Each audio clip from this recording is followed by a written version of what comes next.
Platformer games are very popular, but very few people notice how much they've evolved since their debut in the 1980s. The first platformer games were simple side-scrollers with very blocky level design. Now, unlike the four-directional cameras we're used to today, the cameras would only scroll to the right. Even if you moved back to the left in the original Super Mario game, the camera wouldn't follow you, and it never went up and down. This actually provides a very large change gameplay-wise, though it may not seem so, because it really constricts the level design a lot more than it does if you have four-directional camera scrolling. Platformers have also gotten a lot more combat-based and a lot less based on just dodging enemies. This is a big change because it means that you have to put a lot more thought into how you want your combat to work when you're developing a game like this, and that means you're often going to have less fancy movement mechanics and less interesting level design because you have more combat. Over time, indie games started doing the platformer genre a lot more often, and bigger studios mostly dropped them, with the exception of a few games like Super Mario Galaxy and Super Mario Odyssey. With games like Sonic the Hedgehog, level design got a lot less blocky, and now it seems to have returned much more to a blockier design because simply those levels work better for a platforming game, but it also opens a lot more possibilities for the way you can build your levels and your game, and it also allows for more interesting combat and puzzles, which is a big part of platformers nowadays. In older games, players often moved much slower and had a far lower jump height than in newer ones, and this meant that they were more often on the ground. So lots of older platformers are taking place on the ground with a few platforms in the air as effectively a second path you can take to avoid an enemy or an obstacle. Now, this can be fun, but it allows for much less interesting level design, so it makes sense that people would change towards having a higher jump height, and a requirement for that is four-directional cameras.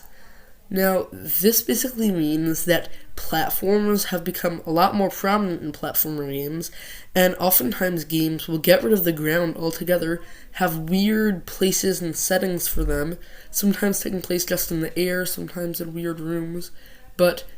very rarely actually on the surface. And this is a big change in gameplay because it more often means that either your goal is simply not to fall off of a platform, or your goal is to dodge enemies or obstacles because you're basically stuck in a room area that you can't get out of, and your goal is to reach the end of a level that is hidden in there.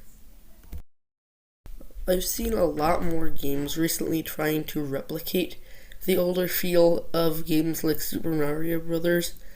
And such, with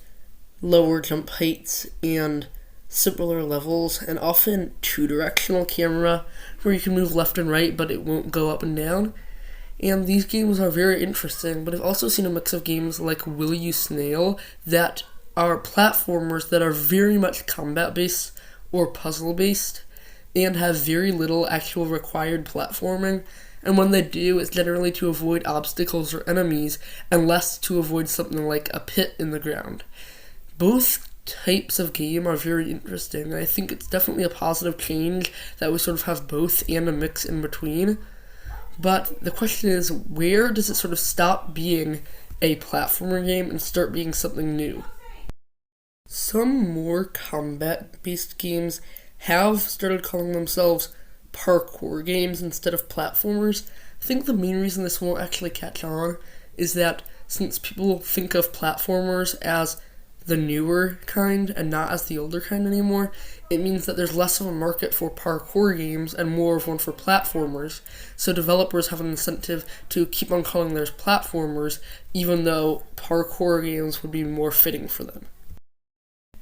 Overall, I think this change has been a good change because the newer style of game can have more interesting gameplay and can be more unique, which is better for both players and developers. And the fact that some people are still trying to replicate the older style with their games is good because that means we have more of a mix. It's definitely a positive change, but the question is, what do you call a platformer and what do you call a combat game or a parkour game? And when will people sort of choose to make a platformer style game when they want a combat game, or to make a combat platformer game when they're trying to make a game about fighting? Because I feel like there's enough of a mix that some games could be called both, and it's really just about branding, which could definitely turn out to be something more negative. My new platformer game, Musket Fish, releases in 3 days, and I really don't know how well it will do in terms of a platformer game and how that would do in the current way they're received, because it's more of I call it a combat platformer game, and I don't know whether people will think, oh, I don't want to play that because I want to play a platformer and it's a combat game, or whether people will think, oh, I don't want to play that because I want to play a platformer game and that's a combat game.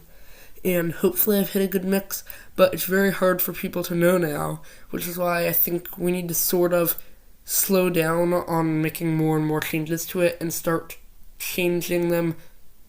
our games to have different genres.